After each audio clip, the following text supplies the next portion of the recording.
రంగారెడ్డి జిల్లా చేవెళ్ల మండలం గుండాల గ్రామంలో ఒక్క ఓటు పదవిని కట్టబెట్టింది. కాంగ్రెస్ బలపరిచిన సర్పంచ్ అభ్యర్థిగా నక్కా బుచ్చిరెడ్డి పోటీకి దిగారు. ఆయనతో పాటు తిప్పని కాంటారెడ్డి కూడా పోటీ చేశారు. వీరిద్దరి మధ్య జరిగిన హోరాహోరీలో చివరకు కాంగ్రెస్ అభ్యర్థి నక్కా బుచ్చిరెడ్డి ఒక్క ఓటుతో గెలుపొందారు.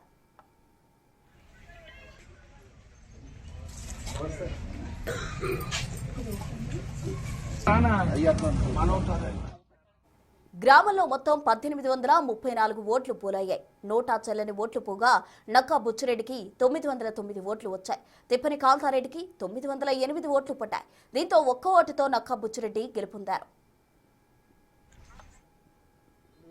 ఉప సర్పంచ్ చేసిన తర్వాత సొసైటీ చైర్మన్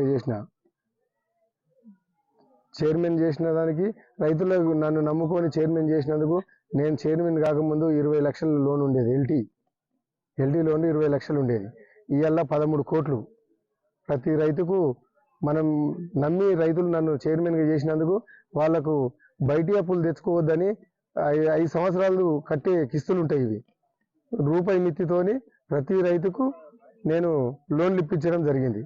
అదే నమ్మకాన్ని నాకు ఇప్పుడు కూడా ఈ సర్పంచ్ పదవికి ఈ రైతులు కానీ పబ్లిక్ కానీ అందరూ కూడా సహాయ సహకారాలు అందించి